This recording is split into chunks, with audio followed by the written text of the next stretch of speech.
going to share what exactly we mean by personal narrative, why it's so essential for your well-being and for you to thrive in your work. We're also going to talk about what positive narratives can do for your mental health, for your overall well-being, and for your career. And we're going to share some tips, as always, for how you can get into action and how to start crafting your personal narratives for success. All right, Gracie, how are we doing with setup? Amazing. So I am looking on Facebook as always. Hey, Sherilyn. Hey, Sam. Happy Monday to you too. There's obviously a bunch of different changes always on Facebook. Sometimes we can see your comments and sometimes we can see who's signing on immediately. Other times it takes us a little bit longer. But those of you that are just joining in, as always, we love to see who's signing in. So if you can just say hello, give us some love, some likes or some hearts, whatever it is, whilst we're talking all about today's, topic on personal narrative and why it matters. Okay, so we're kind of talking about storytelling, right? But in a slightly different way. And most of us know that storytelling is a skill and that when it's done right, it's a super powerful tool for yourself, for work and career, and really for, putting ourselves out there in the world. What we don't always think about is the positive effect it also has on the storyteller, which would be you. So when we share positive stories, we feel good. And in the same way that sharing sad stories will evoke different emotions that influence how we feel and act, so do positive stories. So, we're going to focus on really the stories that we tell ourselves today and just how important they are, if not probably more important than the stories that we share with others. It's really about recognizing the power of words and practicing to use positive language, not just positive thinking, but really positive language and positive focus on the language that we're using in our stories, because that's going to help us sustain a positive mindset and allow us to become more authentic individuals, more energized, and really more connected to our whole self, our creative self, our spiritual self, all of those different things. So when we can master the positive self-talk and craft success narratives internally, our internal dialogue, we're able to be more confident, courageous, and really more effective in life and work, which is what every one of us wants, right? If you agree, just give us some thumbs up. So really, when our internal stories and our external stories are aligned, we empower ourselves to be successful. And, this is something that Sol and I have always been working on. And we go through moments where, we might forget. And then other times it's about checking in with ourselves and making sure that we're doing that and reminding each other about it as well. But really, if we are misaligned in what we tell ourselves and others, it just gives us that sort of, warning bell that something is off and that we need to work on that realignment. So there are two sides or aspects of your personal narrative, and one is the narrative that you recite to yourself and the one that you voice to the world. So if we change our story, we're going to change the way that we look at the world, right? So change your story, change your lens on the world. So Sol's going to talk a little bit about the first part, which is our internal narrative, or that internal dialogue that everyone has. It's going on in our minds all the time. And it's about bringing that to the forefront and thinking about how we can change that internal dialogue that we have in our minds. So Sol, over to you. Awesome. Thank you. So we're talking about internal narrative first.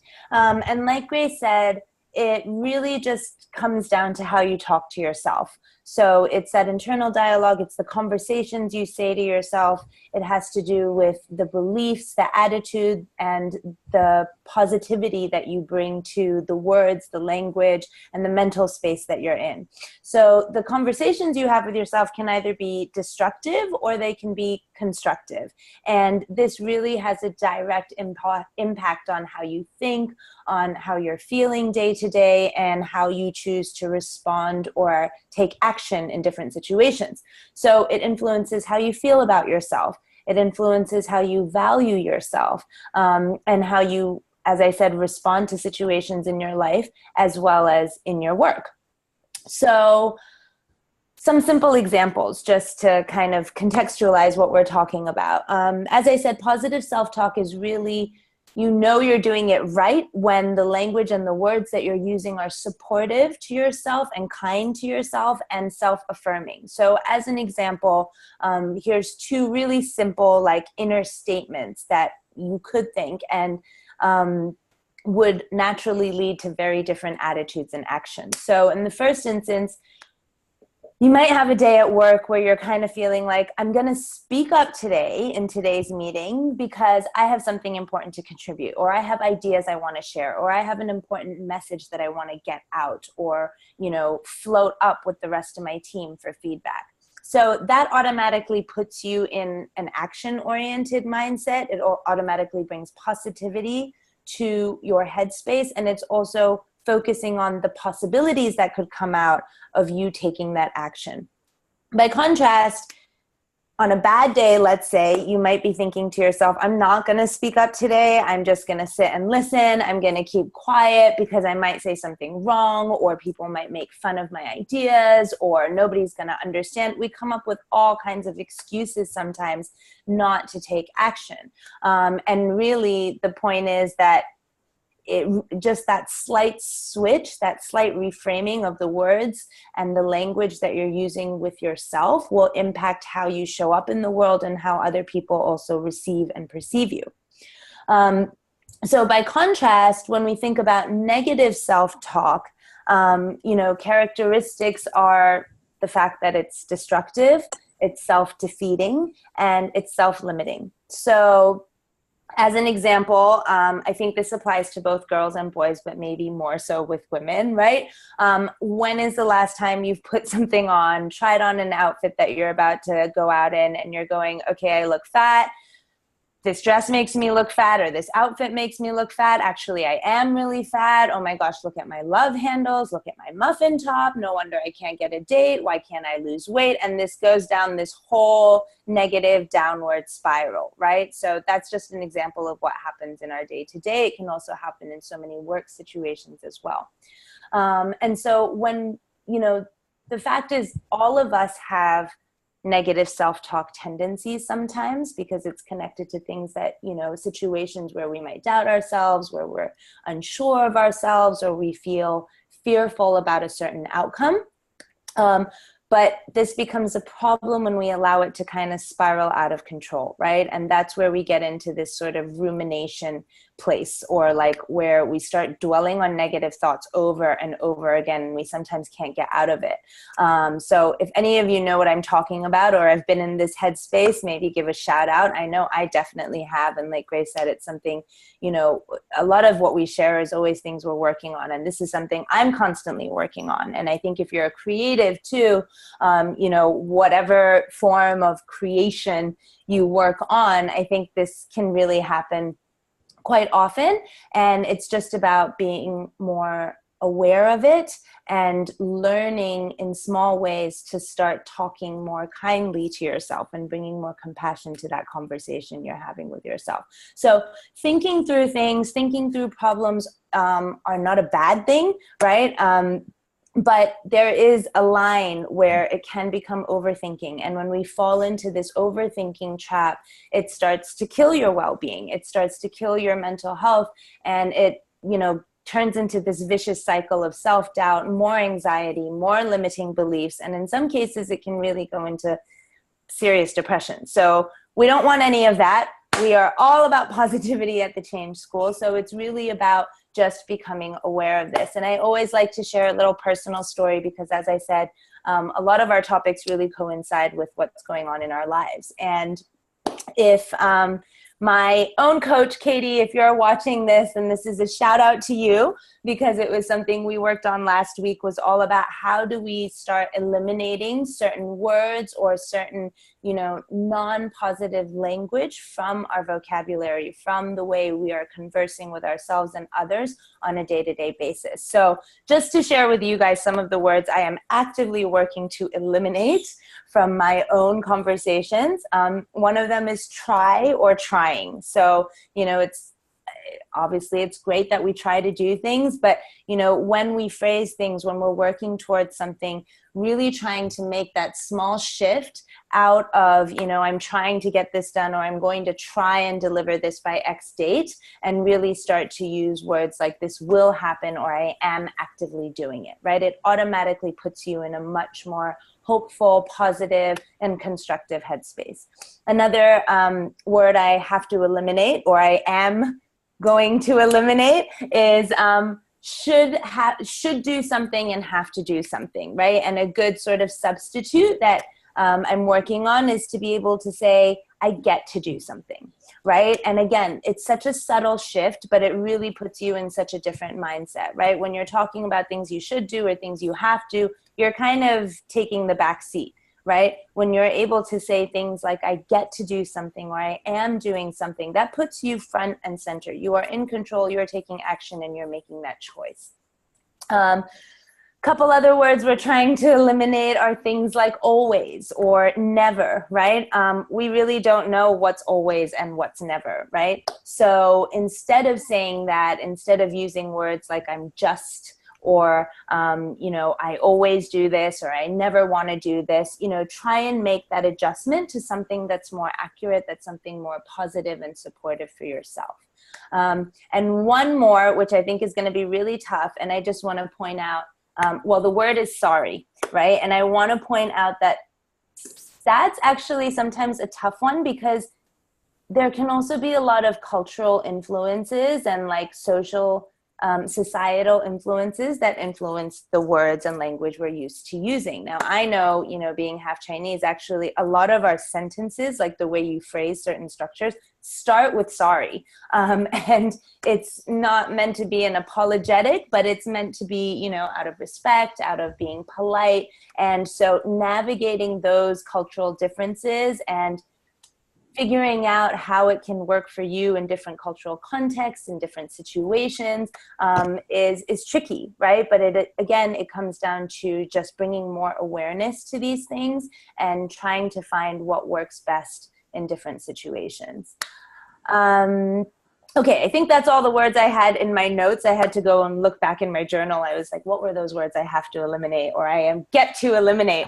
And so hopefully that's helpful for you guys too. Always a work in progress. But for this week, I want to share just 3 simple steps that you could start to work on for the next few days. If you're here in Singapore, Friday is a public holiday because it's Eid, but maybe you can have a go Tuesday to Thursday, 3 days, and see how it works out for you. So here are the 3 steps. Step 1 is start trying to bring more awareness to your thoughts. So a good way to do this is to kind of spend the next few days really listening more closely to your own inner dialogue and the conversations that you're having with yourself in your head, and try to notice the words that you're using. And some questions you might ask yourself at the end of the day, it could just take 5 minutes, right? Is to really go, are you being very supportive and compassionate to yourself, or is the language that you're using in your mind more critical and more negative and more defeatist? And again, the goal is not to judge.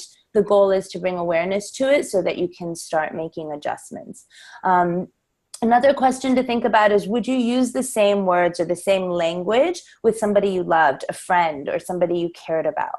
Right? Oftentimes we know to be much kinder, much more compassionate, much more gentle with other people, but we very seldom apply the same principles to ourselves, right? So that may be another way to reflect on how you're using words and language in your own inner dialogue. And, when you take a couple moments over the next few days to do this exercise, maybe just write down any common themes or frequent negative thoughts or areas that seem to keep coming up. And you can start to identify these patterns of thinking or patterns of behavior that are probably hindering you, right, from stepping up for focusing on possibilities and really bringing that positive energy to whatever you're doing. So that's step 1, is to just notice and bring more awareness to your thoughts, and try to write them down somewhere so you can see that pattern. Step 2 is to then really reflect on how you feel. So go through all the thoughts that you've listed down and ask yourself a couple questions. So one question might be, am I overreacting, right? Is this situation or concern that I have, or this thought that's stuck in my mind, is it really that big a deal? Or are you blowing it out of proportion? And how important is it really in the long run? Is this a sort of short-term concern, worry, or cause of anxiety that, with time or maybe just letting it go for a few days could just disappear? And if so, what can you do to start removing that mental baggage from your situation and from your mindset? A second question you might think about is, am I working with facts or making assumptions? This is such a big one, and it's sometimes really, really hard to discern unless you actually take the time to really think about it and reflect on these things, right? So a good thing as you're looking through your thoughts is to go, how truthful or accurate is this thought? Or is it grounded in negative assumptions that you really have no way of knowing for sure unless you take action? More often than not, that's usually the case. Thirdly is to ask yourself, am I labeling myself too harshly? Am I being too hard on myself? Am I using positive words to refer to or to describe myself?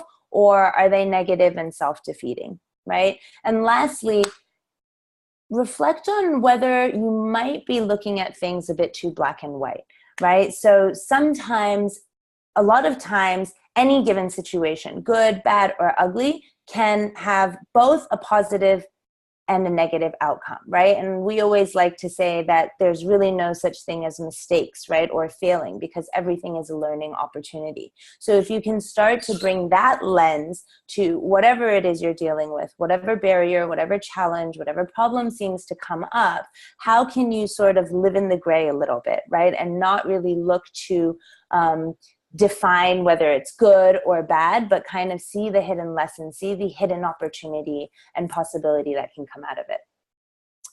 And lastly, step 3 is to then change your narrative. So once you've, sort of brought more awareness to your thoughts, listed them out, written them out, reflected on them a little bit, see how you can make tiny tweaks or shifts to reframe your thinking and to really change that conversation. So as a simple example, if something goes wrong or we did something not as great as we would have liked, one way of looking at it is that I mucked it up, and that's that, and you might get depressed or have a bad day, right? Or you could simply make a switch to, okay, I could do that so much better with more preparation or with more training or with more experience or by engaging somebody who could help me, right? And similarly, we all know what it's like to have super tight deadlines, right? And one reaction might be, okay, this is impossible to do by tomorrow, or this is impossible to do within a week.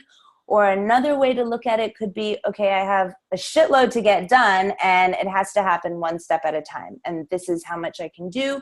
This is how I'm going to go for it. And who knows, maybe somebody I know could actually help me. Right? So the same can be said of even positive thinking. I know sometimes people are just like really resistant to it. I get it. Some people are just naturally better at thinking and being more positive, like without trying too hard, and other people really struggle with it. So, rather than thinking, okay, positive thinking just doesn't work for me, it's not going to work, it's ridiculous, rah, rah, rah, you could just switch it to go, okay, I see the value of positive thinking. It could be a game changer. And if I can find a way to make it work for me, then that's something I can actively work on. So that's it. Just a quick recap, right, for this week or the next 3 days, if you choose to work on this week, is to, 1, bring more awareness to your thoughts, write them down, try and look for any patterns of thinking that may not be serving you. Step 2, reflect on how you feel, go through each of those thoughts and really ask yourself, are they real? Are they fear-based? Are they self-limiting beliefs? And then lastly, how can you reframe your thinking? How can you change the narrative so that it's more positive and more supportive of what you're trying to achieve? Okay, that's it for me. And Grace, you are onto the external, right? Awesome. So I just wanted to say hi to a couple of people first. Sherilyn had said, I use try a lot, thinking it's supposed to be positive. Didn't realize I'm limiting myself. Thanks for the reminder. Yeah, so I think, so many of us, when we start paying attention to the words that we use, you'll start seeing, what those, I guess, we're sort of self-sabotaging ourselves, right? And really it is the stories that you tell yourself that you start to believe. And a lot of us have that default program that's stored in our subconscious, and it's about taking that time to just, pay attention, be aware, be mindful of what it is that we're talking about or what it is that's coming out of our mouths, right? So I think Oprah had a quote, I can't remember the exact words, but I'll try and find it and we can share it as well. But it's, what you dwell on is who you become. And I think it's so essential. And, just even in the last 2 months since I had my own visioning, it's really, how do you imagine the life that you want, so that you're living in it. Actually, I have it where it's like, imagine as if you already have everything you want, right? And if you can do that, and I'm not great with visualization, I'm actually better with words. So if someone's like, visualize yourself on a tree, I can't do that, right?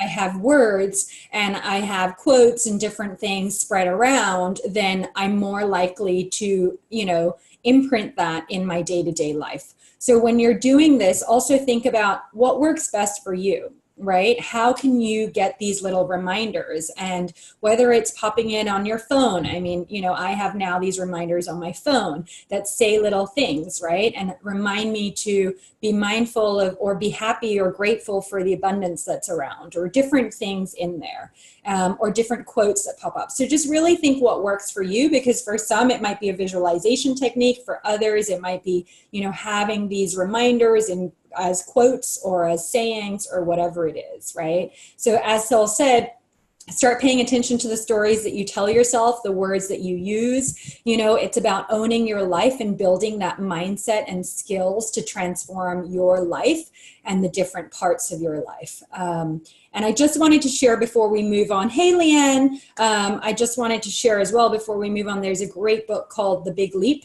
And last month or the month before, we were sort of talking about fear, right? And it's about conquering your hidden fears and getting to your upper limits and reaching your maximum potential, but in a very holistic mind or in a very holistic way. So it's all about, living and breathing that life as if you've already had it. Okay, so we're going to talk, I guess we've just shared about the importance of our internal narrative and how it directly impacts your external narrative. And, when you bring that positivity and encouragement to yourself and the conversations that you have and the energy that also comes from that, right? It will exude outside of yourself into the rest of the world. And you'll be surprised as well as the types of people that it might attract. Because, our energy is something that's very much attracting a certain type of people that also come to us. So this is also about that law of attraction, right? I mean, if you've read the book, The Secret, it's sort of on a similar principle to that, right? And there's so many books that talk about it. Napoleon Hill's Think and Grow Rich, which I've recently been reading as well. I mean, almost every book talks about it in just slightly different ways. And a lot of the times these books are reminders for ourselves. So what you think and believe is what you manifest and bring into that reality of our life, right? So no matter where you are right now, your story really should speak to that aspiration of yourself, your vision, and the things that you're currently working on, but really imagining yourself in it. And so many people tend to shy away from telling future stories because we think we already have to be there. But that's not really the only way to achieve our dreams, right? It's really about pulling it into the present, living and breathing it, or breathing it and believing it so that you're living it, and then it happens, right? Believing in your vision and actively working towards achieving that is what enables us to thrive, to feel good, and in every part of our life.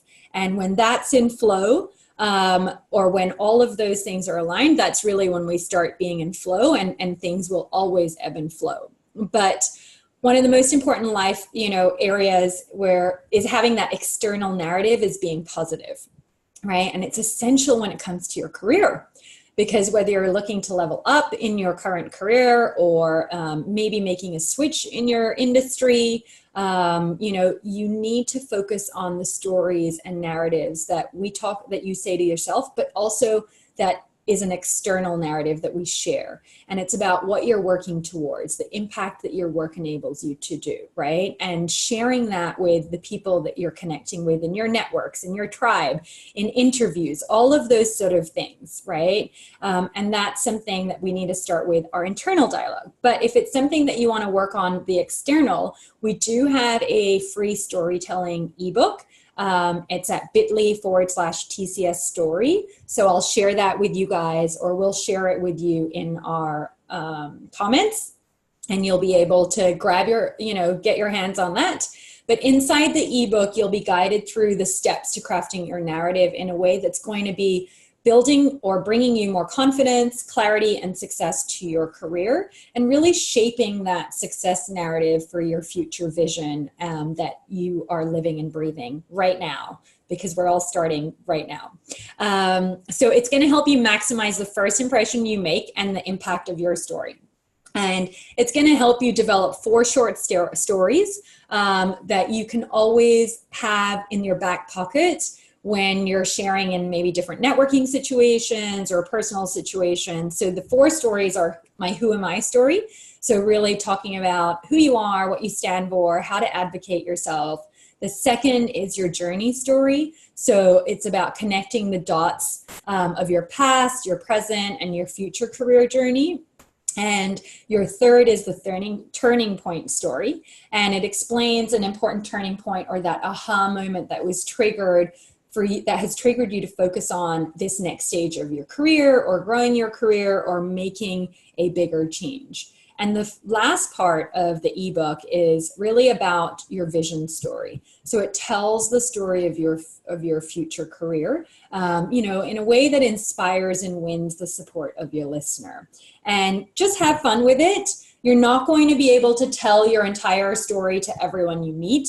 Really choose which ones you start to share, but there's always going to be opportunities for you to share short narratives, right? Where you are now and where you're looking at going. And, as you start doing that, you might find more people want to ask you more and more about the different parts of yourself. And those include the different stories that we'll share, or that we share in that story ebook. So, that's pretty much it for us. I mean, we really talked about, our internal narrative, our external narrative. And, I think a final tip, I guess, before I pass it on to Sol for a little bit of a recap is write down the stories that you're telling yourself right now that you want to get rid of, right? Or that you want to slowly eliminate from your vocabulary or from your mind, from your subconscious, and then rewrite the stories that you want to live in. And, put that down on paper. I mean, for me, I always find writing really helps, and just reading it. And that allows me to start really living it more and more every day. It can be a bit weird at first, but then afterwards, it's really refreshing, and it's amazing what it does to your mind. Okay, cool. Hey, Melissa. Hey, Marta. Just signing in. All right, Sol, over to you.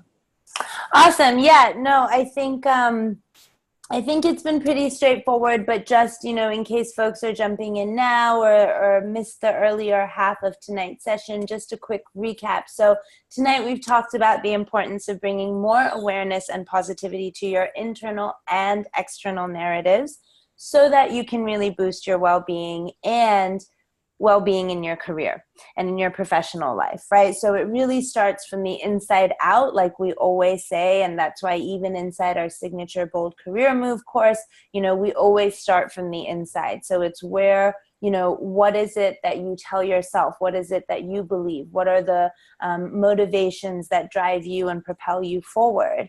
And then from there, you can start to build the external, right? Like how you position yourself, how you build a personal brand. But, you know, so often we try to skip ahead, and unless we do that inner work and ensure that there is that alignment, then like we talked about, a lot of the times we end up feeling either that things aren't aligned and that we're not really being true to ourselves, or we shy away from painting a brighter picture that's of what's possible for our future because we're so because we're ruminating on where we are right now, right? Rather than bringing that future vision into the present and really pulling it into the present. And even with our 5-day challenge, which we'll be running again soon, it's really designed to help you clarify that big, bold vision you have for yourself and pull it into the present. And so today we've shared some tips with you guys on, you know, small things you can do this week and the next 3 days to start working on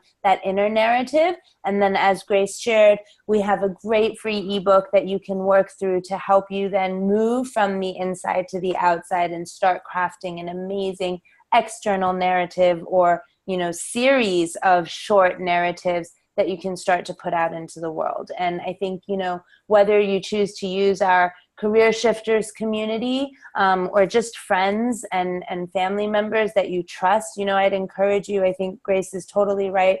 Writing is such an important step in the process, but so is talking it out sometimes, you know, and just hearing yourself, right? If maybe you're struggling to really listen to your internal dialogue, then put it outside. You know, maybe have a friend ask you, what is your vision story right off the bat, right? Or what is that future story? And see how you tell it, and listen to yourself, right? And ask your friend to even help you pick out some words, you know, that you might be using that could be more powerful or more positive, right?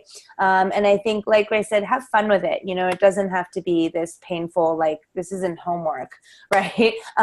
But these are things that can help you to start making incremental but really important positive changes in your life and work. So we've shared those 3 steps. We've shared the ebook. We're going to share those links after this. And as always, we'd love to hear any reflections that come out this week as you work through some of these steps, or even if you do download our ebook and you start working on that, you know, hop on to this episode or just our Facebook page or even our Career Shifters group if you're in there, and tell us how it's been for you, what's worked, what's not worked.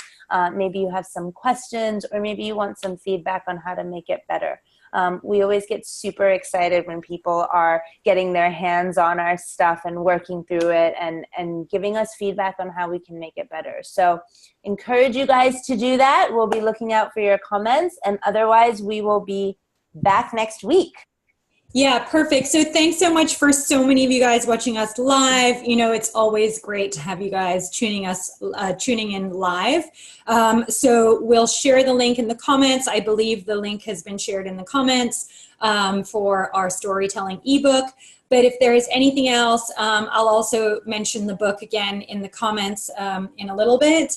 But thanks so much, and we'll see you here, same time, same place, next week, next Monday night. As for those of you in Singapore, enjoy the long weekend coming up, and we'll see you guys next week. Have a great week, guys. Bye.